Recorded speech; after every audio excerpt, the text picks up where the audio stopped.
አነሳብኝ ሊብ ላይ ለምን ነው? እኔ ምን አውቄ ሀሊማ ምን ነክቶት ነው? ቀድሞ እንዲያው እንዲያንሞላ እየጣረ ነው እንዴ? ለመሆኑ ምን አድርጎ ነው?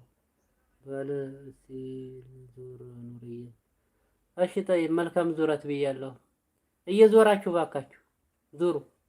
ጭም መጥቶ አይመጣ ሰው ዙሩ። በቃችኋል። ተቀመጥኩ አልተቀመጥኩ መቼም ሰዓት አይሰጥ